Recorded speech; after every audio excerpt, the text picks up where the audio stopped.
Welcome to Edge of the Rabbit Hole. We have a great episode for you tonight, the Bothell Hell House in Washington State. I'm Mike Ricksecker, author and ghostorian. With me, as always, is Vanessa Hogle and our chat shenanigator, Shauna, down in the chat room, shenanigating the chat. With us this evening is Keith Linder, who's the guy that was in the Bothell Hell House. He's written a book about all of his experiences there. Many of you may have seen what happened, or at least part of what happened, part of his experiences on the Ghost Adventures episode, which we will get into because that was a very controversial episode. But Vanessa, do we have any? Yeah, do we have any? And they know how we feel about Ghost Adventures. Do we have any housekeeping things that we need to take care of today? Just the main thing, y'all. We are 100 or less subscribers away from 6,000. That is something that we need to rectify. We love y'all. We want everyone to love us as well, so we can all share that warm gooiness that is Haunted Road Media. Also, do not forget that we have Paracon coming up on June 9th, and that is going to be in Alton, Illinois at the historical Mineral Springs Hotel. We are unbelievably excited to be able to see everybody show up at that and talk to them and investigate and everything else. Just one big happy fucking family, and we just love you.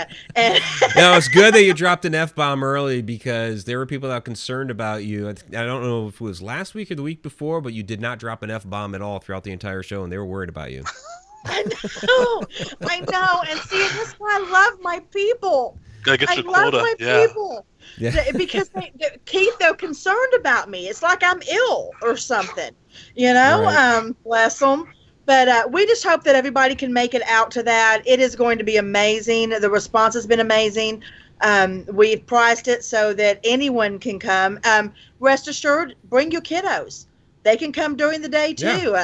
Yeah. My son's going to be there, and we can't wait. We're really excited. The response has been phenomenal. Yeah, it's going to be a great time. We have a lot of great speakers coming out. The entry fee, the ticket is $5. It's pretty inexpensive. The investigation, the public investigation that night at Mineral Springs Hotel is $35. You can find out all the information at hauntedroadmedia.com. We also have an event page set up on Facebook. So facebook.com/hauntedroadmedia. So either one of those places, you can find out all the information, get the tickets and what have you. And like Vanessa said at the start, we are less than 100 subscribers away from 6,000. So at 6,000, we will, of course, run another giveaway. So if you haven't subscribed yet, please go ahead and click that subscribe button, hit the little bell icon to get notifications of anything that we upload or when we go live like this. And we'll run that giveaway hopefully here soon, within the next week or two. So it'd be great. That's the goal. All right. So without further ado, I want to bring on Keith Linder, who was the resident at what's known as the Bothell Hell House in Bothell, Washington, and has had some very, very interesting experiences. Like I said, it was a controversial Ghost Adventures episode that he was on, but you have a book out now. I believe there's also a film, if I'm correct, right? Yeah, there's a documentary. It's going to be about an hour and 45 minutes. The UK team, and we'll talk about them tonight, did do a documentary, or created one, after spending 2 weeks in the home. That should be out later this month or early May. It's tentative to be out in the next 2 weeks. Okay. All right. Very good. Can you go ahead and let people know exactly what was going on at this house, what was happening to you?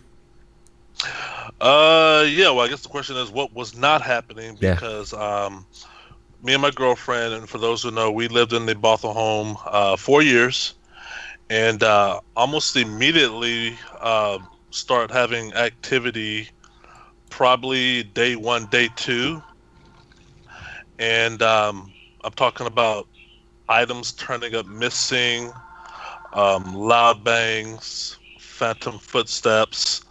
Of course, the Bible burnings everybody saw in that episode, if they're already familiar with the case.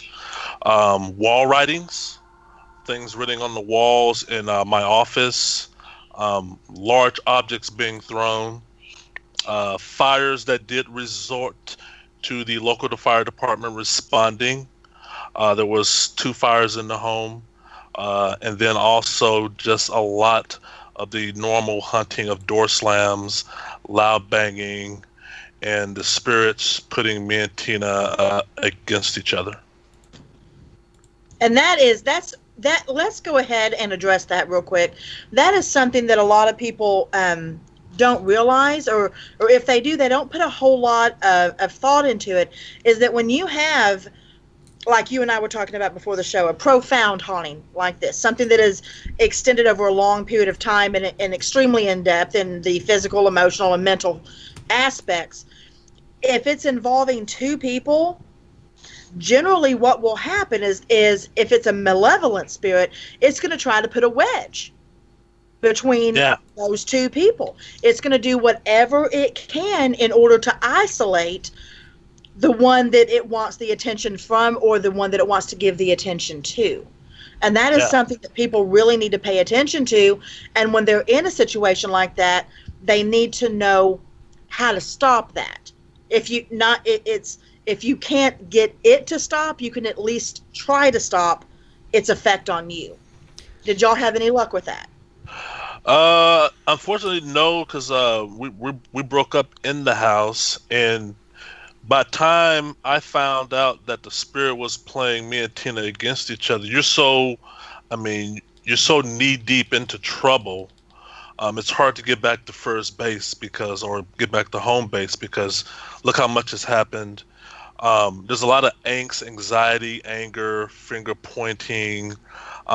It's nobody's fault, but we're blaming each other, because who else do we have to blame? And there's an invisible spirit creating. Funny you say that, Keith. Can I intervene here for a second? Sure. I want to bring something up. I did not see the Ghost Adventures episode until after I read For Your House. Mm-hmm. Having seen that now, and seeing how your situation was treated, and seeing how your significant other at the time was portrayed, I am not surprised that there was that wedge. I'm not surprised that you weren't able to recoup, because they were extremely disrespectful. Yeah, and we broke up 5 days after that episode aired. I'm not surprised. Social blogosphere was really, people see the episode, and I'm talking about people who are not familiar with the show, were coming up to me, co-workers and family, saying, wow, they made you guys look bad, but they really made Tina look bad. They did, yes, they really did. And from the rolling of the eyes to the acting, she was crazy. That was unbelievably uncouth and unprofessional and unforgivable, as far as I'm concerned.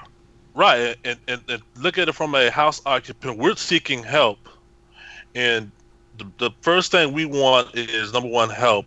But the second thing we want is, if you can't help us, don't make the situation worse once you leave, because we have to live here. And 5 days we broke up, and all the social bloggers for calling Tina the demon lady, the demon woman, that takes a toll on you, because friends and family are all upset. We're upset. And the spirit's just up there just drinking it all. It's just drinking it all. And Tina's mad at me. I'm mad at her. I'm mad at Ghost Adventures. And at the same time, we're being put in the light of hoaxing, over-exaggerating. Tina's looking weird on television. And the spirit is just reaping all that up. And my shock from a Ghost Adventures point of view was, they should have known that going into the house of, you don't create more harm or ill to the patient when you're trying to help them. And that's the first rule of being a doctor or taking the Hippocratic Oath, is do no more worse harm than what's already present. And they made it 10 times worse. And so, 5 days after the episode, we broke up. It was a heartfelt breakup. And that was Tina lashing out, saying, I'm done. I'm done. House, you, in this so-called paranormal community that made me look like the demon person, when all we did was seek out for help. That's all we did. That's all she did, and I did. Right, and that's really a shame that happened. We do have a $10 super chat down there from Tom McNicholas. Thank you very much, Tom, for your support. You said you had a great time at St. Joseph's Hospital, the event that we had up here this past weekend. So, yeah, it was great seeing you, Tom. And thank you for the super chat. So, Very Keith, now much. when that happened, okay, you guys broke up 5 days after the airing. Of course, it aired. You're getting all this negative feedback, what have you. Did any activity amp up in the house at that time? I mean, you're having all of this negative energy directed toward you, and then of course you have the breakup of your relationship. So, did something increase with the activity in the home at the time? Well, Ghost Adventures, I think the episode aired February. They came 2 months prior, and you're right. Ghost Adventures left, and they didn't find any evidence. Soon as they left, the activity spiked. Mm-hmm. It's almost like they were waiting for them to leave because Tina suffered 3 to 4 scratches on both arms, both legs, 3 times, mind you. More objects got thrown, more wall writings, more loud bangs. At the same time, I'm emailing Ghost Adventure saying, hey, number one, what did y'all find? Because they didn't tell us anything when they left in November. Number two, hey, this is what happened since you left. Right. No response, or we're still combing through, da da da da da. We'll get back to you. Once again, more angst, more anxiety, because number one, you're not telling us what you found when you were here. Because when the world saw the episode air, that's when me and Tina and the homeowner saw the episode. That's when we first found out. Yeah, because you were renting. Yeah. You were renting. Yeah, at the we were time. renting. Mm-hmm. And when we found out y'all found nothing on national TV, that's when me and the homeowner. The only Ghost Adventures episode in which they found nothing. Right. Yeah. Yeah. Well, there is a reason for that. At that particular time, and Mike and I were discussing this before the show started, at that particular time, Ghost Adventures was under the microscope for faking evidence, claims of faking evidence. And it's my belief, my opinion. But, having watched them work, I feel pretty satisfied, as Mike does as well in stating this. They went in to your house with the intention of not finding anything. And anyone that goes back and looks over any of the Ghost Adventure shows will see the 100% difference from other investigations to yours. Yeah, it's very, very different than any other episode that I had seen. And, until last year when all that happened with me, I had watched probably most every episode.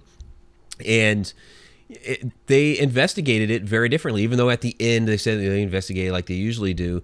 They didn't use a lot of the equipment they do. I mean, Zach is doing a burst EVP, which is fine, but they don't usually do a burst EVP. They're usually trying to use ghost boxes and whatnot, and any little blip or bleep that they think that they hear on it, they're like, and making all the faces and that stuff. And then they had. And I'm fine with Bill Chappell. He does a lot to try to invent new devices to investigate with, but they brought out a piece of equipment that has never really been tested in the field before. It's a new invention. It's measuring. Somehow you're supposed to get the entity to manipulate the atmosphere to create an EVP. So somehow by changing the temperature, the moisture in the air, and all this stuff is supposed to create a word. Very theoretical. I mean, what in the world? Very, very. And what did you think of all that? I mean, and I told, because my thought process is in the book, to where when they showed me their schedule, they give me the schedule weeks before they arrive, and it lists how much time they're going to be actually investigating and how much time they're going to be doing B-roll. And the percentage of investigating was maybe 5 hours, whereas B-roll was 3.5 days. So that kind of made me worried, because I know how these spirits work in this house. I live here. 85% of the activity in our house happens during the daytime. It just happens that way. They want to do their investigation in virtual darkness in midnight or whatever, or lockdown or whatever. Right. So I was kind of worried about that. And then they wanted me and Tina to leave the house while they conducted their investigation. But I thought that was kind of weird, because I know their template is we always got to take over our location and people got to leave. But in my opinion, I don't think every investigation should fall under a template, because this one, you're right, they were bringing in tools and gadgets that they never used before. I was shocked they didn't bring a medium with them.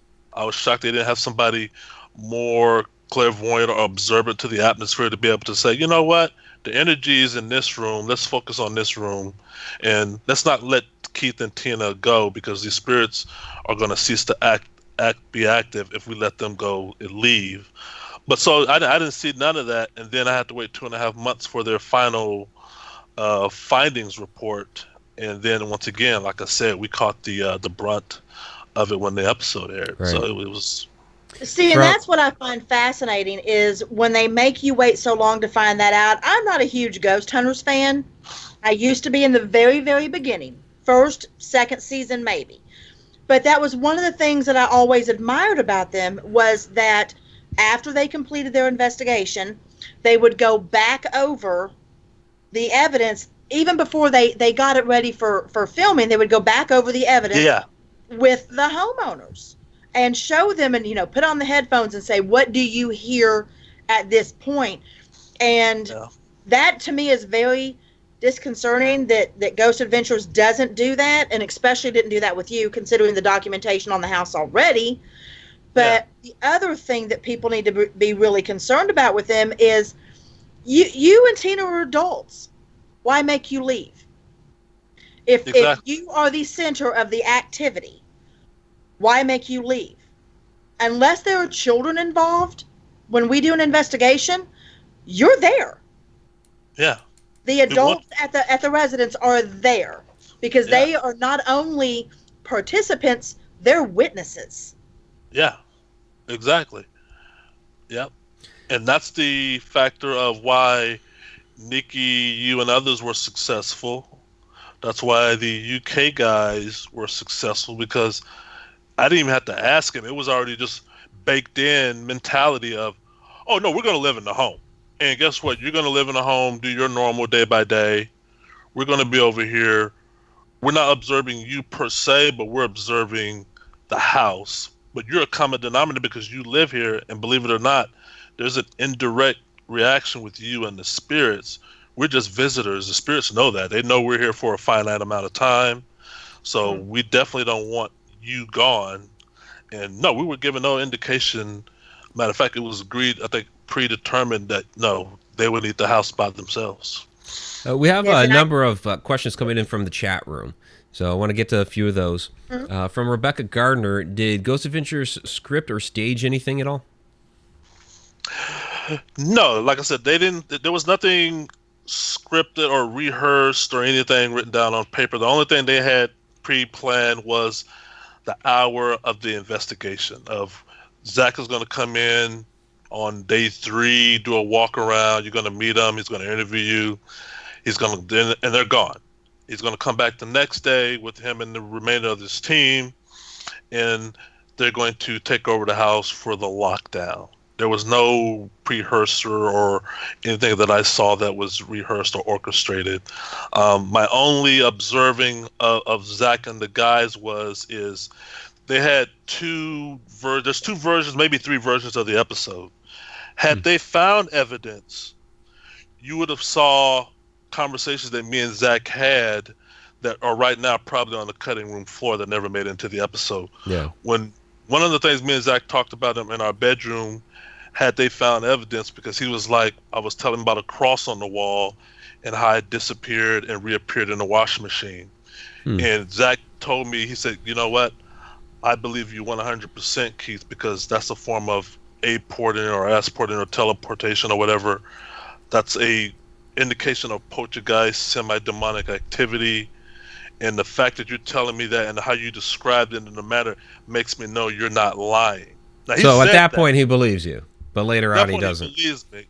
But he needed that to tether with whatever evidence that he found versus, okay, we didn't find nothing, but I'm not going to go on air. And we're not going to put that episode or me telling Keith that lie because we found anything. So there's multiple versions of the episode. Okay. They got edited and got cut out. Yeah. Gotcha. So your experiences being put on video were only relevant if he found something to coincide with. Exactly. That's bullshit. Yeah, exactly. Your experiences are your experiences, whether they can catch them on tape or not. Maybe they're substandard investigators. Well, yeah, Zach even hits on the episode of sort of letting the audience know it's not real unless we say it's real, because if we don't catch anything, then we don't know necessarily to believe you or not. But he never indicated, like I said, just because we, meaning Ghost Adventures, don't find anything doesn't mean you're not having any activity. Once again, we're only here for a short period of time. Yeah. You're only, like you said, they needed to be investigated for said. 5 hours, and you're living there all day long. So Right. But very that's different. what needed to be said on the episode. Yeah, That's that's how what the I'm saying episode should have ended. Yeah, Zach's not going to say that. It should have been, but he's not. Of course not. Judy Wilson is asking about the writing on the wall. So, I mean, I know what it says, but if you want to go ahead and explain the writing on the wall, and I'll bring up the picture of it, and you can kind of talk a little bit about that. So, Yeah, so the writings on the wall began summer of 2014. Of course, there was multiple 666 written. Multiple, what you see now are the upside down man symbol, and that's a Native American symbol, which we had to research to find what it meant. And it just means a man has died or a man is about to die. It's sort of a calligraphy pictogram, with roots in Native American. Those markings took place for about 3 to 4 months, and the interesting thing about them is we would paint over them. Day 2, day 3, the spirit would write some more on the wall. Also, I was shocked because I wanted Ghost Adventures to take portions of those wall writings to have it analyzed. I thought with the repertoire and the big organization, I mean, by organization, I mean Travel Channel and other networks that they had, that they can easily do. That's something easy for them to do, is to chisel a piece of door or wall, come back later and say, hey, this is what it is, as a means of proving that this is not fraudulent, this is not your normal paint store paint, because guess what? It isn't. The guys from the UK did what Ghost Adventures should have did of analyzing the wall writings, and it came back as being bone black bone char, which is bison or cow bone. Yeah, because looking at it doesn't look like, and I'm going to pop it back up again, it doesn't look like your typical spray paint. No, it looks like chalk. Yeah, it's a which very... is what bone would be. Yeah, it's very, it's not oil, it's not even sticky, it's almost acrylic, bleeds through paint. I mean, I had to use multiple layers of primer just to even get rid of it, but then it bleeds through the next day. But yeah, and these wall writings took place for about 4 to 5 months, and then later on, the spirits got even more creative, start writing the words Die KL. There's a chapter in my book titled Die KL. That's how many times they did it. Okay. And yeah, the makeup of those markings is not something you can find in your average paint store. There's only one store in the entire world that sells bone black, and they sell it in such a small quantity, and it's only used in rarest of occasions.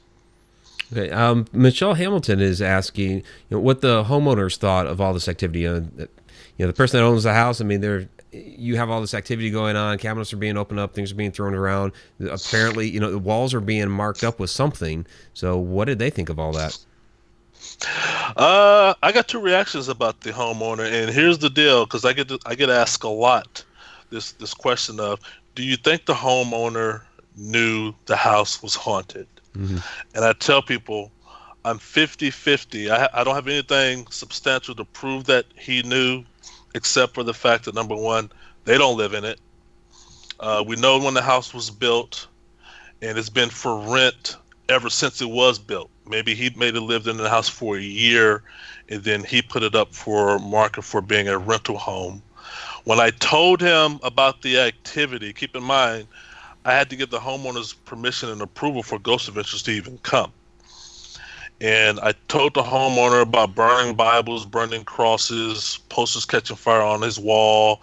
And he's seeing all this. I'm sending him all the photos and pictures. And not once did he have the reaction that I might have had of, I want to come see for myself. I think this guy's crazy and he's tearing up my house. I need to evict him. So you were telling him these things and he wasn't coming to check it out?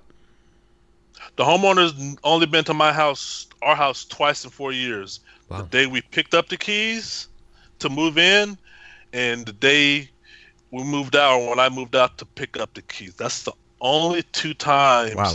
he's been to So the all house. that was going on. Even He after never stopped by to check it out. He Wow. never stopped by.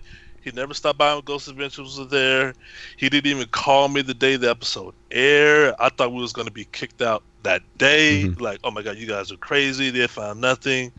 No, when I told him in email about what Ghost Adventures wanted to do and what was happening, his reply was, and it's in the book. I provide the email, our exchange in the book, and he says, you know, it's probably some mean, nasty spirits living in there. Don't know how to act or don't know how to behave. Yes, go ahead and have Ghost Adventures investigate and keep me updated. That's all he says. That was That's it. all he says. Okay. And I knew he was admitting truth, but when he said the word, there's probably some nasty spirits in there. Go ahead and go have, because that's, to me, when somebody tells you something nonchalantly, they're telling you they know without telling you they know. Okay. Thank you for all the hearts down in Periscope. I don't want to ignore you guys completely down there. We are simulcasting on that and also simulcasting on Beyond the Light Network on Spreaker. So thank you guys very much, Beyond the Light Network, Chuck Banks. From Shauna, getting back into Ghost Adventures a little bit since you're bringing that up. So how did you get connected with Ghost Adventures? So she's wondering if you sought them out, or how did that happen? If you did, why did you seek them out? No, Ghost Adventures found me, and by They finding found you. me, I mean Dave Schrader found me. What happened was, we had been having 2 years of activity, and it finally caught the attention of the local media. Okay. Because we were not getting any help. The reporter came in and did an interview and heard the loud banging, and she said, "You know what? I know Dave Schrader, and this is a Como CBS Seattle news person. And let me call him, and I think he may be able to get Ghost Adventures in here to help you." I didn't know the paranormal. I'm not privy to the paranormal. So when she said Ghost Adventures Travels Channel, that's all I know. So she said, okay. So Dave called me the next day. This is November 1st of 2014, and we talked about 15 minutes. He said, "Hey, my name is Dave Schrader. I'm the chief researcher for Ghost Adventures. Da da da da." And we might want to come in and check your house out and be able to help you. And then I said, well, I need to clear everything through my landlord, and that's Sure. how that happened. Okay. That's important for people to know. You did not seek them out. Right. You were not looking to become known for the Bothell Hell House. Right, Vanessa, and that's the important part to bring up, because keep in mind, this is 2014. We had been in the house 2.5 years already.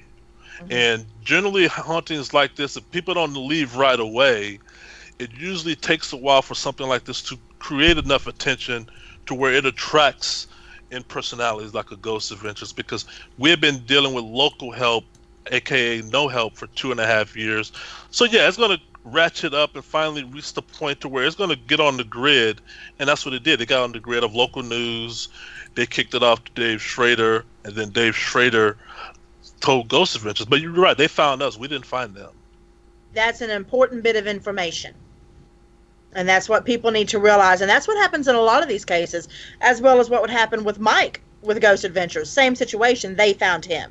So, yeah. I mean, that is something that people need to be made aware of. I think they assume a lot of people are trying to get the attention by putting themselves out there for that. Now, yeah, I was just asked by Jeff Belanger, kind of the same thing, where yeah. He contacted me over Twitter, dropped me a note, and it wasn't to film my house or anything like that. I was still lying in, but they had asked me out to interview and give my experiences, and I had to travel 1,000 miles for that, and and we all know what happened there. So and I think that, like Vanessa said, it's great that people understand this wasn't something you were seeking out. It basically found you.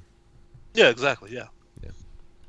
So we do have a lot of questions in the chat. I'm trying to get them all in a document here. So from Lawrence Belair, are there new tenants in the house now? And do you know anything about any activity that's going on out there now that they may talk about? Yeah, there are new. There's a husband and wife who moved in probably 2 weeks after. Wang said 2 weeks, probably a month after I moved out.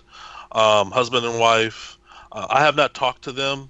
I have not met them for fear of, well, there's two fear factors for me. Number one, I didn't want to put the seed in their ear of everything we experience, because one of the things that made our activity a lot worse is once you know the boogeyman is present, every noise you hear is the boogeyman, and the spirits will latch onto that.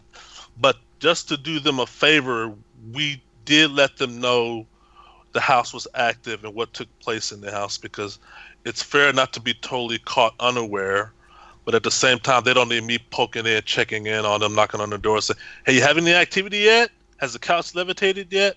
So we gave them. I'm sorry, Keith. Yeah. So we gave them the official investigative report. We told them who to call in case something does resurface, what not to do, to make spirits angry. But the U.S. team, Nikki and Steve and others from the UK, were very specific in saying this house is always going to be active, but the category of activity could be from 1 to 5. Keep in mind, 5 families lived in the house before we did. We only caught, or were able to catch up with one of them who vouched and said they had activity too. As possible, other families did not have any activity or just didn't notice it. I mean, there's a lot of stuff that, looking back, I probably would have never noticed if I just wasn't so always cognizant and intuitive. That's just my nature. I'm always. Well, but you're leading into something that we discussed before the show started, and that's that when not only were you probably prior, intuitive, but when you have dealt with, as we talked before about with a profound haunting like this for so long and on so many levels, what we would expect to happen actually happened with you. Yeah. That is where the activity, some of the activity, not all, but some of the activity that you were experiencing in the home has done what now, Keith? Oh, follow me here. Yes. Yeah. And explain to the viewers exactly what you've dealt with since you moved into your new place. Well, the biggest fear when I moved here was, is it going to follow me, and what level or degree is going to follow me? And the forever constant as of right now has been the bed shakes, the poking and the prodding. I'm talking about finger jabs to the rib cage, to the kidney while trying to sleep, the tugging of the sheets, the tugging at your toes, and the water puddle phenomena, which I had on day one of moving into the new place, was very profound, because we had that at the old place. And I brought, building maintenance in, because I'm trying to, please tell me it's a busted pipe, it's a leaky roof or whatever. But of course it didn't rain that day. There's no pipes in the ceiling. They got meters and water meters, and there's no water. And you just got drops coming from a dry ceiling, and they're scratching their heads, while at the same time I know that happened at the Bothell House, so game on. Yeah, exactly right. All right, let's get to some more of these questions. Like I said, there are quite a few. So from Shauna, did you have cameras going? I remember seeing a number of photographs and videos that you had taken. So talk about the cameras and some of the footage that you actually captured. Yeah, I'm an IT guy. So when the activity started happening in 2012, one of the suggestions that my family members, friends, and others gave me was, hey, put some cameras up to try to capture some of this stuff. Because at that phase, I thought, hey, a chair sliding across the kitchen floor, that's kind of cool, Yeah, it's kind of cool. I mean, if that's as far as it goes, that's kind of cool. If that's as far as it goes, of course, we know that's not as far as it goes. Once they start stacking on the table in all kinds of weird configurations, upside down or on the ceiling, or spelling my name with all the chairs, that's not cool. But so I brought cameras in, infrared, motion, sound, and the spirit just had their way with them. I mean, you're talking about reconfiguring cameras almost within seconds of setting them up. They're turning them off, they're turning them upside down, they're unplugging them. You got a camera that's marked, this is for the living room. I got a dashboard, I'm looking into the living room, and all of a sudden I'm seeing the bedroom. they've somehow got into the Wi-Fi or the network to reroute my MAC addresses to where I'm now seeing cameras with different titles on them. So yeah, and once again, that adds, because I described as well in the book, is I go out and buy more cameras. They take one, I buy two. And then I'm being told by local clergy and local paranormal teams, well, put a camera on the camera. We want to see, you said a couch move from left to right. We need to see that before we come out there. And well, I did that last night and the spirit stole the camera. Well, now you got to put a camera on the camera because the spirit stole the previous camera. So you're doing all these things and it's creating more anxiety, more frustration, because now I'm frustrated because, keep in mind, these cameras cost money. Yeah. And I can put a $50 camera down on a bookshelf and turn my back and turn back around in 2 seconds. That camera's gone.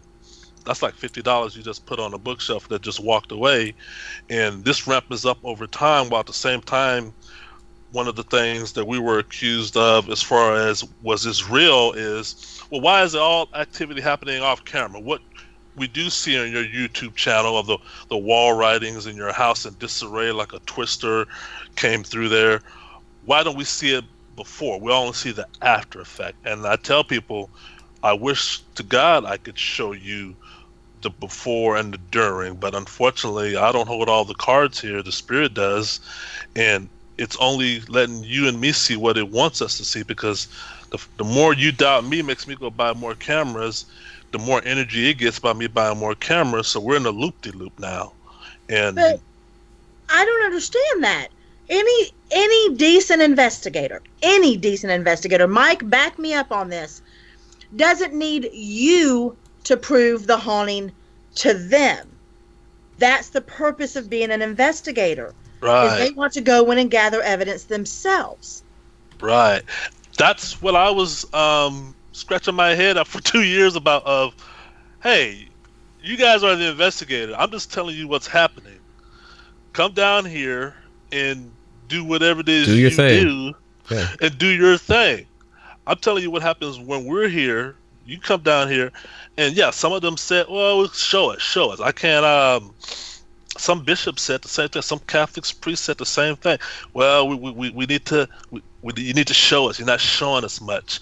I remember one researcher said, put a camera in the vent, put one in the plant. Don't tell Tina where the cameras are located. Were they blaming it on Tina? Well, yeah, they wanted me. Yeah, they were asking questions of how you know it's not your girlfriend. Oh, okay. How you know she's not pulling your leg, or only you should know where the cameras are at 24/7. I'm like, I'm not putting a camera in my vent, and I'm not putting one in the plants that Tina owns, because the first question she's going to ask me is, why are you hiding the cameras from me? You think I'm doing this? Right. And then that's going to create more hell. Because now I'm accusing Tina, and I know it wasn't Tina. I mean, you don't have a partner or a spouse or mate and have this amount of activity and say, oh, it's the other person. Yeah, she's doing it. Yeah. So I don't know how you use that. Yeah. From Zippy Davis, did you ever try any of your own EVP sessions, or did you just leave that to the groups that came in? Well, they taught me. I mean, okay. Nikki, Carissa, and Stephen Dawn, and I learned by observing. But yeah, on my YouTube channel, there are EVPs from them, others, and myself that I did Q&A, whatnot, and they're profound. I mean, we're talking clear. I think what y'all call Class A, Class B, back and forth. And these spirits, one thing. If I hate to give them credit for anything, but they're blunt and they're honest about their assessment. Here's a interesting EVP that's on my channel. One of my favorites. Carissa is about to go into the garage, and we were just having a conversation. We got voice recorders on, and we can't hear these spirits talking. But upon review of the footage later, one of the spirits admits to writing on the wall. Oh, wow. It's like, we're talking, Carissa's talking about something about the wall writings or the burnt Bibles, and the spirit's like, yeah, we did that. Yeah. So they admitted it. They admit it, or they will correct you at times if you say, oh, there was 4 burnt Bibles, just thinking abstractly. Oh, they'll throw out 3. Like, oh, it's 3 Bibles. we burnt 3 Bibles. They're very, Wow. I ain't gonna say almost proud of what they've did. I don't want you to get too far ahead of what they did. They will blurt out something in the electronic devices. Okay. Well, hell, after Ghost Adventures fucked it up, they want it on record. Yeah.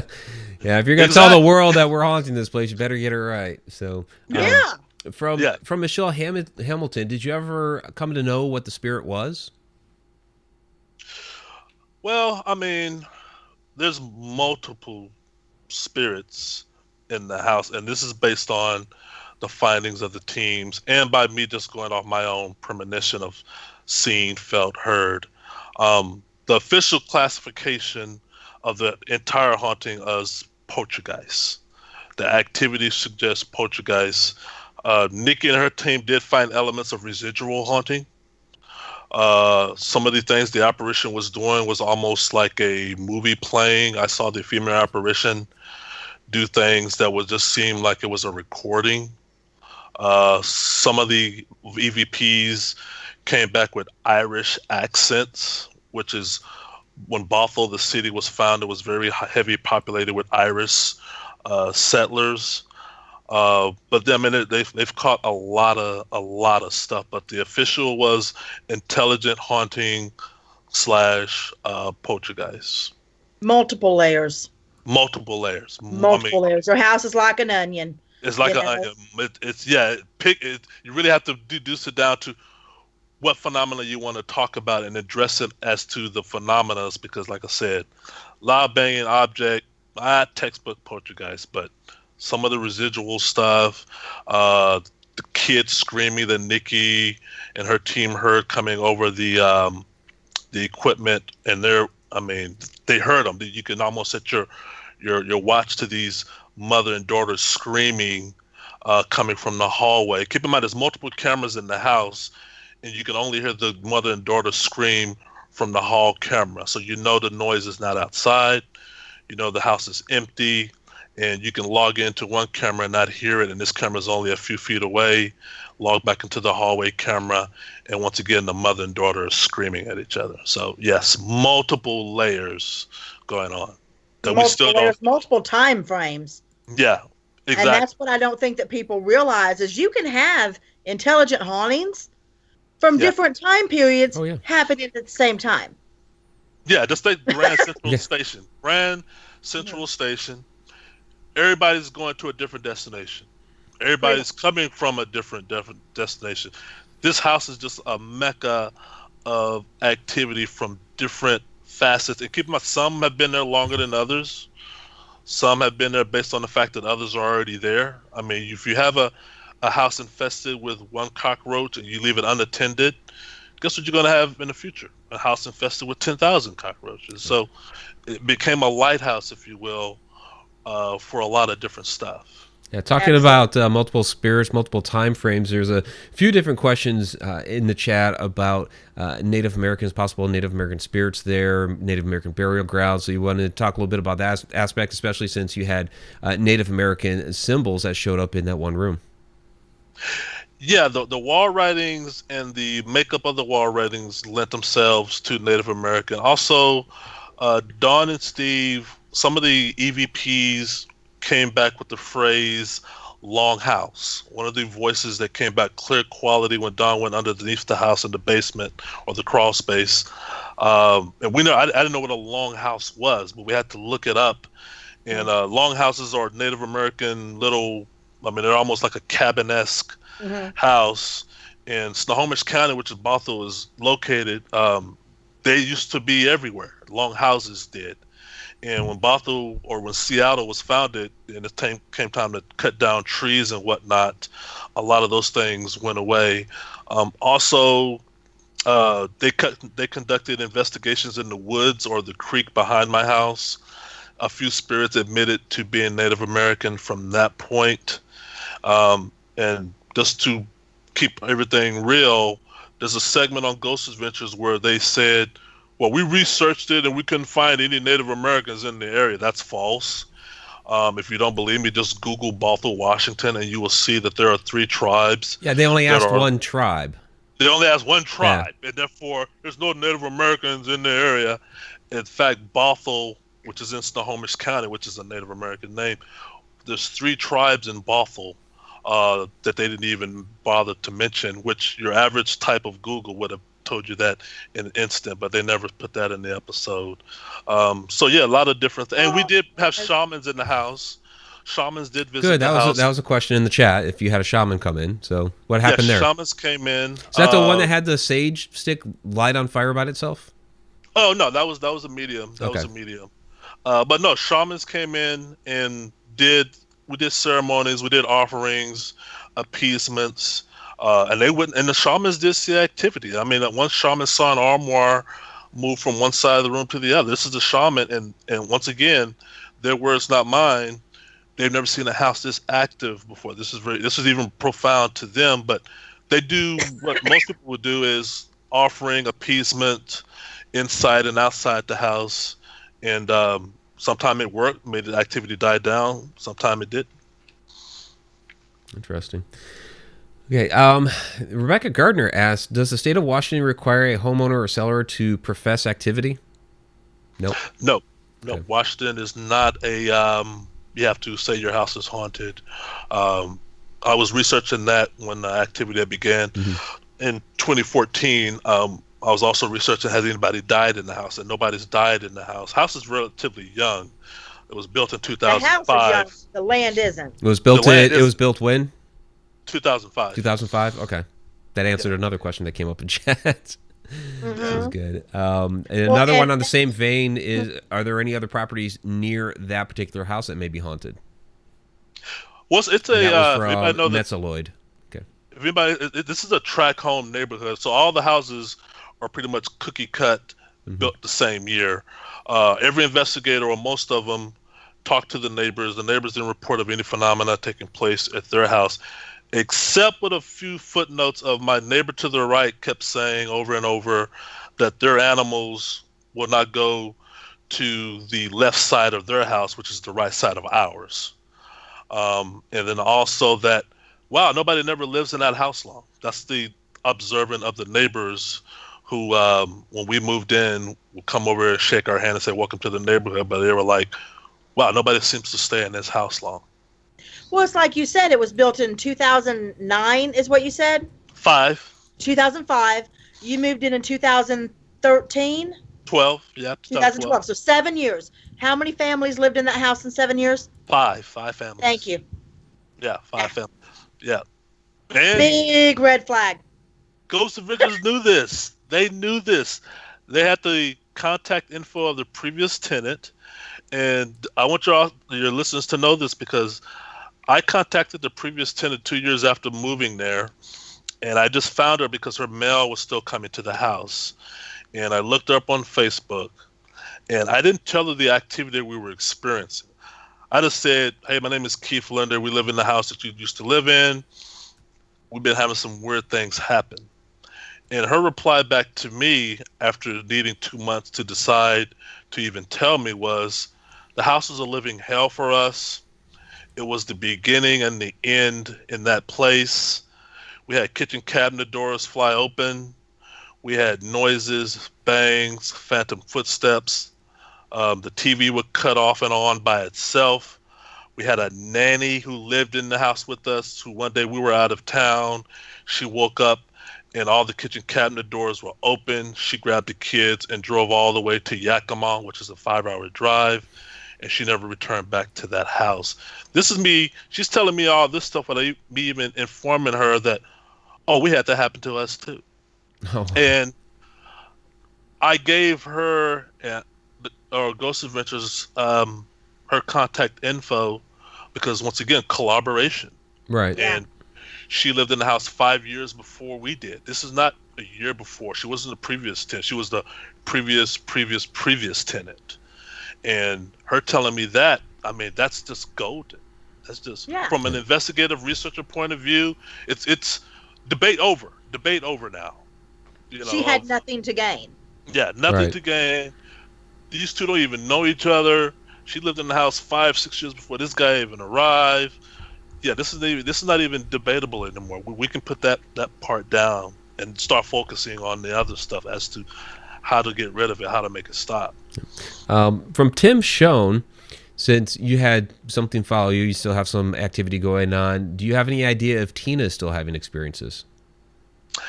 No. I mean, I talked to Tina, and she has not told me of any experiences on her end. She would if they were. Yes, she would. Tina be over here in a minute, but no. Yeah, but we discussed the possible reasoning behind that before the show started. Well, yeah. Yes. Your spirits are very possessive. Very much so. We discussed that when you were still in the house. And they were able to achieve exactly what they wanted to, and that was the separation of the two of you. Exactly. That was the Ghost Adventures was the straw that broke the camel's back. And keep in mind, probably, I don't know, 8 months before that, the activity stopped happening around the house to only happening around me in whatever room I'm in. I mean, imagine this, Mike. You walk out of your bedroom, the light goes off. Wherever room you walk into, the light goes off.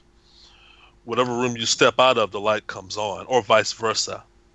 Or you go lay your clothes out, go take a shower, come back, and your clothes you laid out are either shredded up like confetti, or they're hanging upside down from the ceiling or the wall. Didn't you have clothing that was actually nailed to the wall? Yeah, clothing was nailed to the wall. Interesting thing, you don't hear the banging or the nails going into the wall. And you would hear that. You would hear that. And you don't hear that. And the 3 nails, so yeah. And shredded up clothes like confetti within 5 minutes of you turning your back. Now, Vanessa, you read for the house. So when you read, what was your interpretation of what's going on? You did, Vanessa, for our viewers that don't know, that are new, Vanessa is a psychic medium, a remote viewer. So she remote viewed into this house. I remote viewed into the house before I knew anything about it. And I was able to describe the inside of the house, describe the rooms that the activity was happening in, and describe the woman that Keith has actually seen. And that they actually were able to catch her on video, and they were able to take a still shot of the video and send the confirmation back to me of the woman that I described. And I was very, as a medium, I'm totally okay with people saying that, oh, well, I don't think that place is haunted. And I'm totally okay with that, because it is subjective. If you're not one that draws attention to you, if you're not one that is able to see certain things, I can understand how a place that is very active might not seem active to some people. I get it. What angered me the most was having read for the house, knowing what I saw of the house, knowing what I felt of the house, then going back after the fact and seeing that episode on Ghost Adventures and seeing such a pathetic portrayal of what was going on in that house. And the complete and total disregard of homeowners' feelings and how they were being portrayed. And I've said it many times on many shows that I've done, on my own vlogs and on this show, that house is fucking haunted. Sorry. Ghost Adventures can kiss my lily white ass because it's haunted. Oh, you're funny. There. There it is. Well, and we already know how I feel about them, so. Yeah. Did I sum that up nicely, Keith? Did I sum that up nicely? Yes, you did. Thank you. Yes, you did. And just so your listeners know, just to piggyback off of that is, understand, me and Tina, I mean, we moved in this house in 2012. The world caught wind of it in 2014. We are not, or nowhere did we wake up one day and say, you know what? Let's fake a house haunting. Let's have a 2-year campaign, okay? Let's trash some walls, ruin some, get some bad credit history, start some fires, get the fire department over here, all this stuff, and just put it out there on the national TV. Forget we got day jobs. Forget I got a boss, employees at work that's going to see, this guy must be nuts. Right. forget I got family, I got friends, and they're all still by us, by the way, employers and everybody. And for somebody who's just occupying a small niche of the paranormal community, I'm talking about Ghost Adventures, to say, there's nothing going on there. It looks too good to be true. Maybe a little hoax and a fakery going on. I mean, imagine how we feel on the receiving end. Like, we don't have anything, number one, better to do. Like, I'm 48 years old. Like, I'm going to be 45, and all of a sudden I wake up one day and say, I want to create the biggest paranormal hoax in the history of the paranormal. Who's with me? I mean, nobody thinks like that. And then I got to go convince my girlfriend, who I've been with for 2 years already, to buy into the whole scheme. And we got to break everybody else, and we got to arrange Como News coming in to hear a loud bang. And then I got to predict that she's going to call Dave Schrader like I knew that in advance. I mean, these are things that people don't consider, and they just blur out the word, they didn't find anything, therefore nothing's happening. But you're right, other teams did. Matter of fact, out of the 8 teams that came into the house, Ghost Adventures is the only team that didn't find anything. So that should tell people. They're supposed to be the pros, right? Yeah. Exactly. Yeah. So. Oh, yeah. So. It's.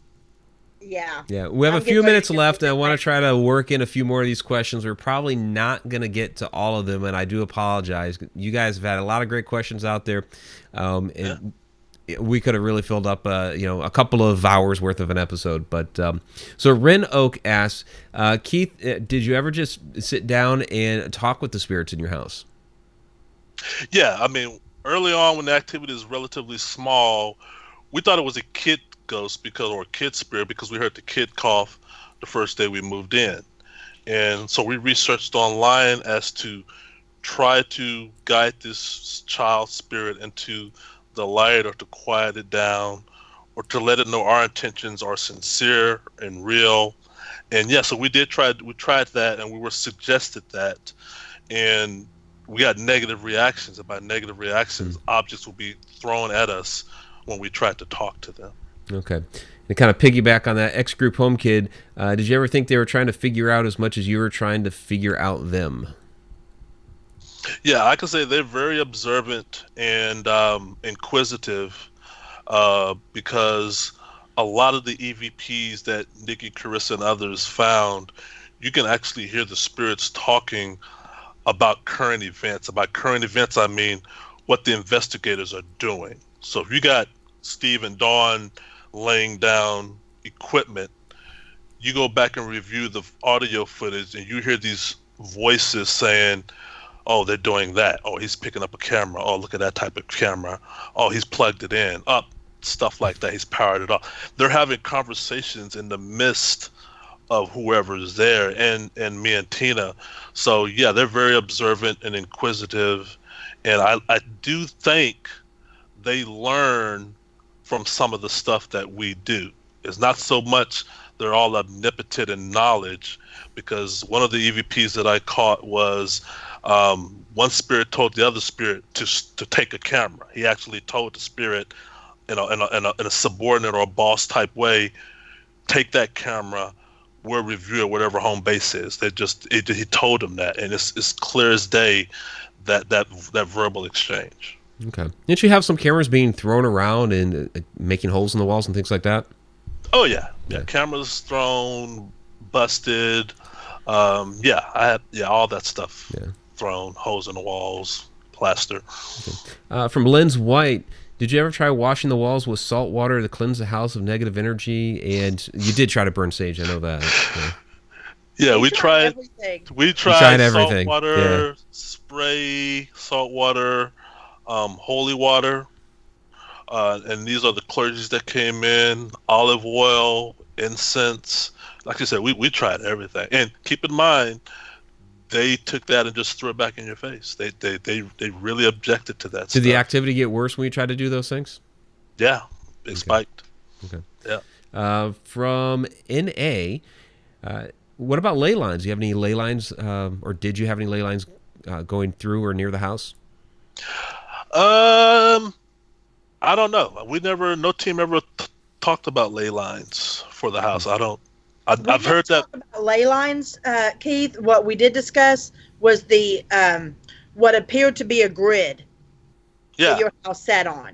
And that was what we found really interesting, Mike, because when you were asking about the neighborhood before, we had actually discussed before Keith went into detail about it, not tonight, but way before, if you'll remember, Keith, the house that would be on that other side that the dogs wouldn't come to your area. Okay. And where Keith's house laid almost sat directly in the center of what would have been a grid. And it's almost like all the energy is just attracted to that particular location. Okay. It almost webs out. Okay. Interesting. From Kathy Ciliento, being the entity followed you when you moved out of Bothell, is it possible that you brought one with you to the Bothell house? Have you always had activity? No, we didn't have activity until we moved into the Bothell home. That was probably question number one, if not number two, on most questionnaires from paranormal teams was, were me and Tina ever having any activity elsewhere? Tina had her own place, and I had my own place prior to moving in together. I've never had any activity. Neither has Tina. I can only attribute it to, based on what the previous tenant told me, that we just walked into a house that was already active. And yeah, it's been like that ever since. Okay.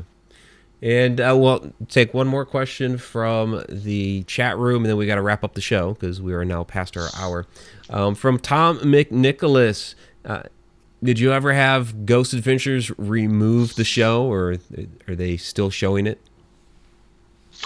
They still show the episode. I mean, Demons in Seattle. I mean, every now and then I'll get mass text messages or mass hits on YouTube or Twitter because the episode is just aired, and a family member or whoever will say, "Dude, I'm watching your episode right now," or something like that. I mean, whatever rerun schedule they have, they still show that. Okay. All right. Well, Keith, really do appreciate it. We need to wrap everything up. So, and Deborah Watford asked this a while ago, but I saved it for the end. Where can people find your book? Oh, okay. So the Bothell Hell House, Poltergeist of Washington State, is on Amazon. Just go to Amazon.com. That's it right there. The Bothell Hell House. That's the only place it's located. So paperback or Kindle. And keep in mind, inside the video, Vanessa probably knows some of this, are a massive amount of data in regards to video, audio evidence. Most of it is from the paranormal teams. Nikki, Carissa, Jen, Vanessa, Steve, and Dawn. Also the websites of all those individuals where they have their own treasure trove of evidence in the book. So it's an interactive book. You're going to actually hear and see and know off the bat, these are what they found within 2 years of living in a home. The teams that came in after Ghost Adventures. So yeah, it's on Amazon. And you said you have a YouTube channel as well with some of these videos, yes? Yeah, YouTube has the videos, about 530 videos of when I started documenting the phenomena back in 2012. Okay, what's the channel? Just go type in Keith Linder or Keith L. Okay. Keith L is the YouTube channel, and then you'll see, start from the oldest to the new, because that'll get the viewer the mindset of how things gradually percolate over time. Because the first couple of videos is just me setting up a tripod in the hallway of trying to capture the lights going off and on, and I want the viewer to look at the wall and see no damage to the wall, but by year 2 you start seeing damage and repainting of the wall, because we're now in level 2, level 4 type activity. Right. And the homeowner did not care, so don't forget. The homeowner didn't care apparently. I got his email in the book where he said, "Hey, it's a good idea for whoever wants to come in and investigate, and it's probably some nasty spirits just run amok, but you have my permission to have it investigated." Right. And he's only been to the house twice in 4 years. Wow. So B3 Aerospace says, tell Keith I'm sending him some Mojo Hoodoo right now. So she's going to send you some positive energy, which actually reminds me, I just have to throw this out there. We should have done it in the housekeeping part of the show. But Carrie Parrish has been going through a lot of stuff in and out of the hospital. Yes. Got a lot of things going on. So send some positive energy his way too, please. So, all right. So Keith, again, thank you. We're going to wrap up the show here and get to our shout outs. So Super chat superstar for tonight, Tom McNicholas. Thank you very much. Do appreciate that. Want to thank our chat shenanigator down in the chat room, Shauna. Thank you as always. And Donna Gorton, our Cheshire Cat. Was Bonnie Halperin in the house tonight? Also, yes, she was. Was she? Okay, so Cheshire Cats, Bonnie Halperin, and Donna Gorton. Thank you very much. So let's get to it, guys. So we want to thank Bethany Warner, Cheryl Midkiff, of course, Beat 3 Airspace, one of our Deep Down the Rabbit Hole Patreon patrons. Judy Wilson, thank you very much. Yes, it was a fast hour. Pamela Rainey, thank you. Lynn's White, thank you very much as well. Rebecca Gardner, thank you for the questions. Diane Hilbert, thank you as well. Tammy Heitzman. Sean Gilmore, yes, you missed a good show. But if you did miss it, hey, we got the replay. Just watch it later. But stay tuned for Inside the Upside Down because we have that coming up next. Yes, and there's Bonnie. Okay. Shay Carroll, thank you as well. Shay is representing Beyond the Light Network, which we are simulcasting on Spreaker. So that's Chuck Banks. I don't know if Chuck's is in the house right now. Tim Schoen, thank you for the question as well. Thanks for hanging out. Fran Molino, thank you as well. Zippy Davis, thank you again. NA, thanks for hanging out tonight and joining us. Deborah Watford, she's out in the UK. So in the middle of the night for her, and she is here watching us. Thank you, Deborah. Tom McNicholas, our Super Chat Superstar for the evening. Also, Deep Down the Rabbit Hole Patreon. Thank you. As always, it was great seeing you this weekend, Tom. Nellie Moen, hey, thanks for joining us again tonight. Chipper Terry, thank you as well. Pungai Fungi, clap, clap, clap. I know, I always love the name. Jen K, thank you again. Kathy Ciliento, thanks for the question. Michelle Hamilton, thanks for your questions as well. Keith, there are a lot of people tuned into you tonight. X Group, good deal. Yeah, X Group Home Kid, thanks again. And who else do we have going on here? Katie Palmer, thank you. Ren Oak. And I think I got Judy Wilson earlier. Robert White from Australia. Thanks, Robert. Always appreciated. Robert? Outback. Yeah. So, two sides of the world here. Australia, UK. We got them from all over. Canada's in the house. Fran Molino, thank you as well. And I think I got Lenora just now. And the Haglin joined us. Thank you, the Haglin. And let's see, Pamela Rainey. And I'm going to scroll all the way back down. If I missed you, I apologize. There are a lot of you in the chat tonight. Fantastic. Thank you guys for coming out and showing support. There's Chuck Banks, Beyond the Light Network. All right. I'm Chucky. Yeah. Okay. I think it's going to do it, guys. Keith, again, thanks for coming on. Had a great conversation to learn more about what's going on out there in Bothell. So, hey, Mike, thanks for having me. Hey, Vanessa, good to connect again. You too, hon. Sorry, my battery's dying, so I had to plug in. That's what's going on. Okay. Okay. And I'll let you guys know once the documentary is officially out. Yeah. Please do. We'll share that out. Okay. Do that. All right. Well, for Vanessa Hogle, Shauna Wonkel down in the chat room, Keith Linder, our special guest for tonight, I'm Mike Ricksecker. Stay tuned for Inside the Upside Down coming next. We're going to get into some demon stories. Woo! Yeah. We're going. Dun, dun, dun. We're going way down there. So it'll be interesting. I actually have some audio clips, so this will be an interesting show. So see you guys in a few minutes. Going to switch out the set, and we'll be good to go. See you in a few. Bye.